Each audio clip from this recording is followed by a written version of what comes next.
A poem by Emily Cox. It's just a tree, they say to me.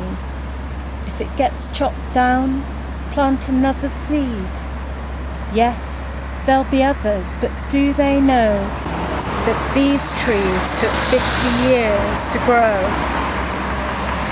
For the sake of a road, they will needlessly fall, a victim of the town's new shopping mall.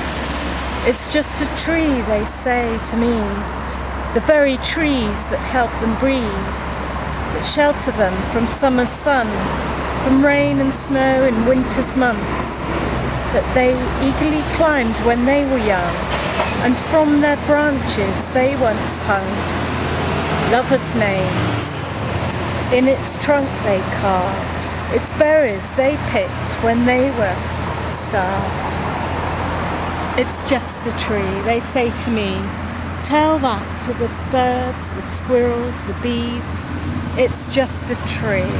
I couldn't give a hoot. Do they not know the power of its roots? To seize flood water as it flows, in the face of adversity, to continue to grow. So you may say, it's just a tree. It's so much more, I hope you'll see.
We've lived here approximately 12 years, and this has been our dream home. It was constructed originally for agricultural purposes. Prior to that was a substation. It's now a 3-bedroom bungalow. We've done lots of extensions of work here, and it's part of our dream. We've always worked hard for something like this.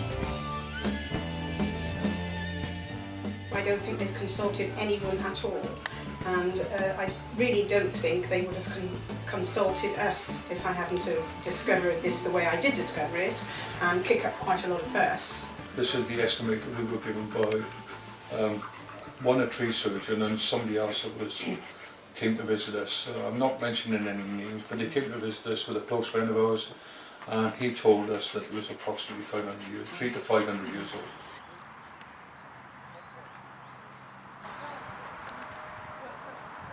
Well, we've had jays nesting in the tree, we've had other birds nesting, we've had bats not roosting but resting in the trees after digesting fruit from our trees. We've also had buzzards not nesting in the trees but roosting there.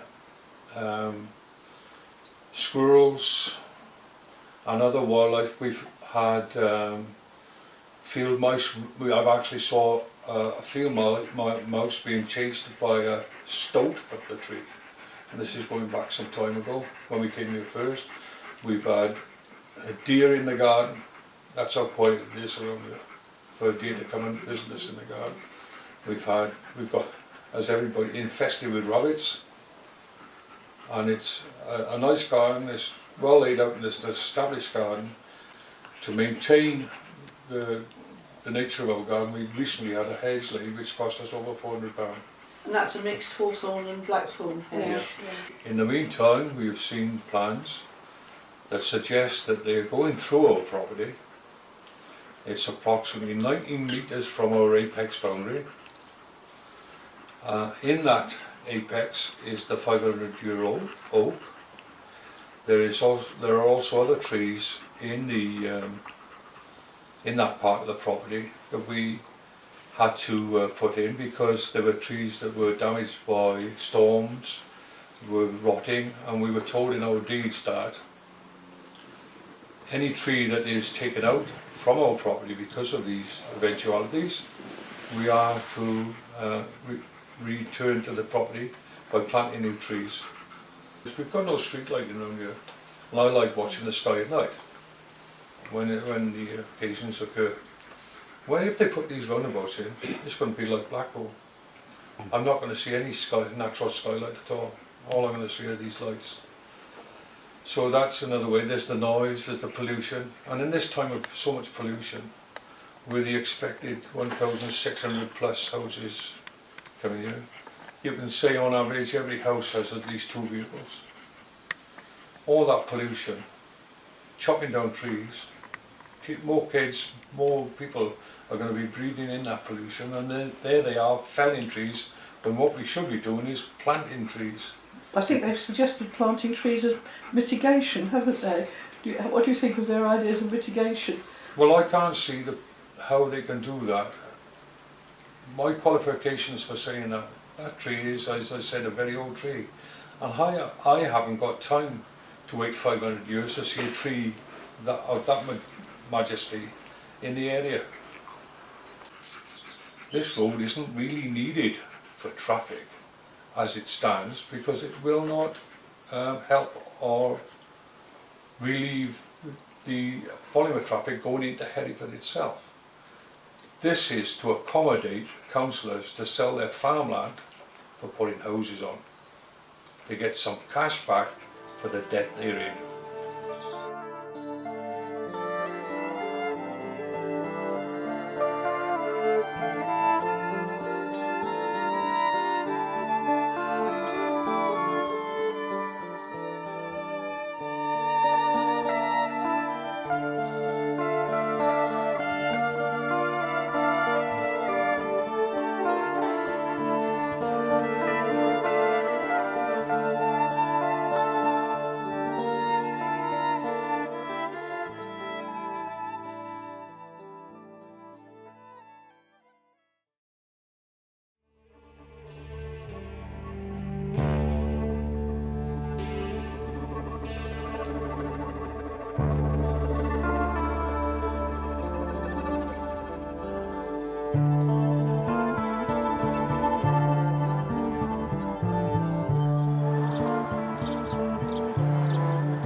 we are in a privileged position of keeping this marvellous planet of ours for future generations, i.e. my grandchildren and great-grandchildren.